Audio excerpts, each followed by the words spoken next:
જય શ્રી કૃષ્ણ મિત્રો, આજે આપણે બનાવીશું અડદની દાળ અને એ પણ બે અલગ અલગ રીતે। જે એકમાં આપણે ડુંગળી, ટમેટા, લસણથી વઘારીશું અને એકને સાદી સિમ્પલ રીતે વઘાર વગર પણ એકદમ ટેસ્ટી બનાવીશું।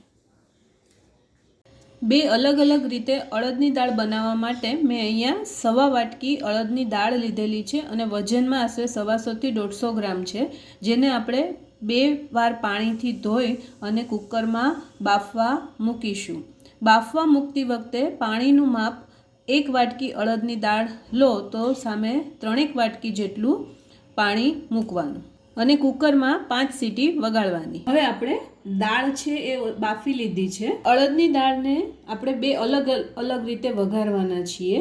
તો ફર્સ્ટ જે રેસીપી છે એમાં આપણે ડુંગળી, ટમેટા, લસણથી વઘારીશું। તમે આદુ મરચાં પણ નાખી શકો છો, પણ હું અહીંયા ઓછી સામગ્રીથી વઘારવાનું પ્રિફર કરું છું।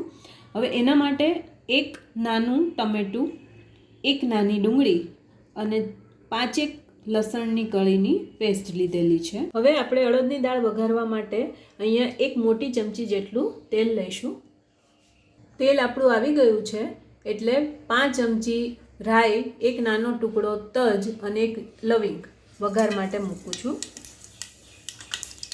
રાઈ તતડી જાય એટલે 5 ચમચી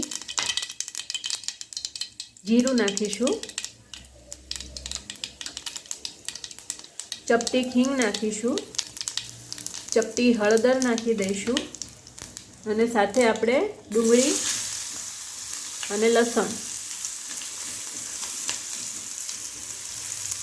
અને એને આપણે હલાવીશું। ડુંગળી આપણી સતળાઈ જાય એટલે આપણે ટમેટું નાખીશું। આ 30 સેકન્ડથી વધારે સાંતળવાની જરૂર નહીં પડે, ફટાફટ સતળાઈ જશે। હવે આપણે ટમેટું નાખીશું આ રીતે, જુઓ મિત્રો આ રીતે। હવે આપણે 5 ચમચી જેટલી હળદર પહેલાં જ નાખી દીધી હતી। હવે હું થોડી ચપટી જેટલી બીજી હળદર નાખું છું। તમે એકસાથે હળદર પણ આ સ્ટેજ પર નાખી શકો છો, પહેલાં નાખવું એવું કમ્પલસરી નથી। હળદર નાખી અને આ રીતે બધું મિક્સ કરી લેવાનું। હવે આપણે અડધો ગ્લાસ પાણી નાખીશું આ રીતે। અડદની દાળ આપણે ઘાટી જ કરવાની છે એટલે વધારે પાણીનો યુઝ નહીં કરીએ। ટોટલ અડધી વાટકી દાળ અહીંયા બાફી અને આમાં આપણે યુઝ કરવાના છીએ। પાણી નાખ્યા પછી એક અડધી મિનિટ માટે જ ઉકળવા દેવાનું છે। જેવું ઉકળે એટલે અંદર દાળ નાખવાની છે। હવે આપણું પાણી ઉકળી ગયું છે અને હું આ રીતે દાળ નાખું છું અંદર।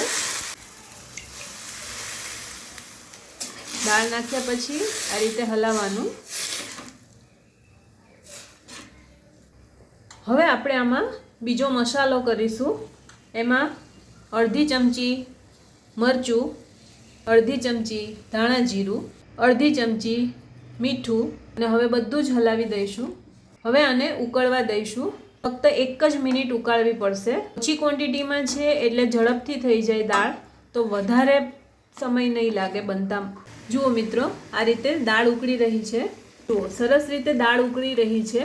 તમારે અંદર ગરમ મસાલો નાખવો હોય તો નાખી શકો છો, પણ હું ઓછા મસાલામાં જ બનાવું છું એટલે વધારે પડતું મેં કંઈ જ નાખ્યું નથી। આપણી દાળ છે એ થવા આવી છે।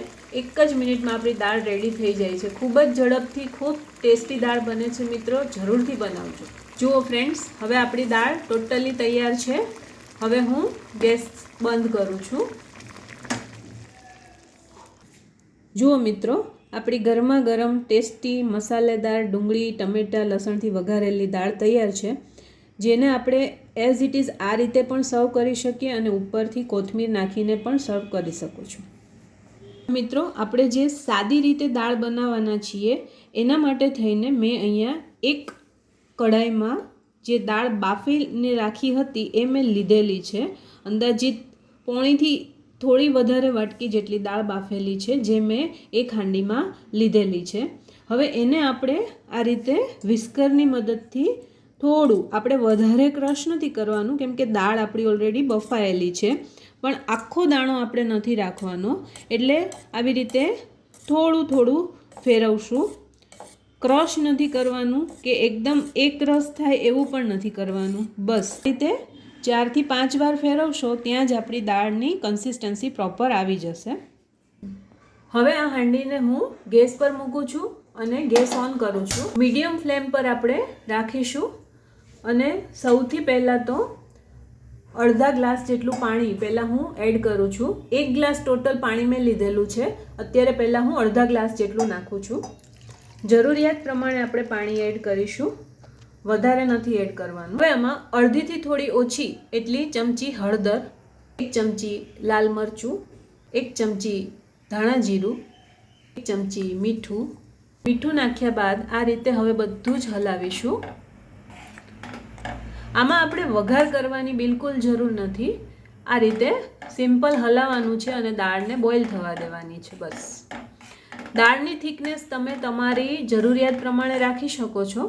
વધારે જાડી રાખવી હોય દાળ, થીક રાખવી હોય વધારે, તો પાણીનું માપ ઓછું રાખવાનું, પણ અડધા ગ્લાસ જેટલું તો નાખવું જ પડશે. હવે મિત્રો, મને થોડી દાળ વધારે ઘાટી લાગે છે કેમ કે આપણે રોટલા સાથે ખાવાની છે, એટલે હું બીજું થોડું પાણી એડ કરું છું, 5 ગ્લાસ જેટલું.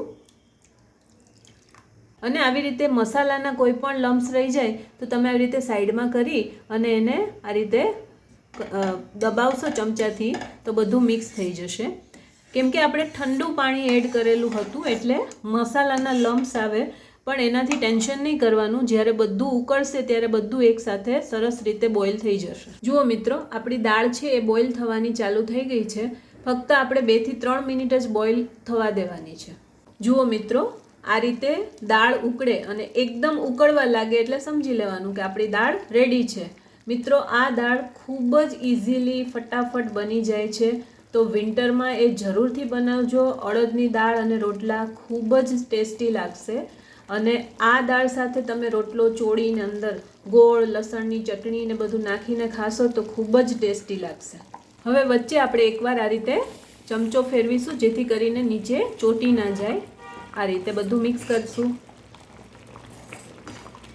આપણી દાળ સરસ રીતે થઈ ગઈ છે. હવે 30 સેકન્ડમાં આપણે બંધ કરી દઈશું ગેસને.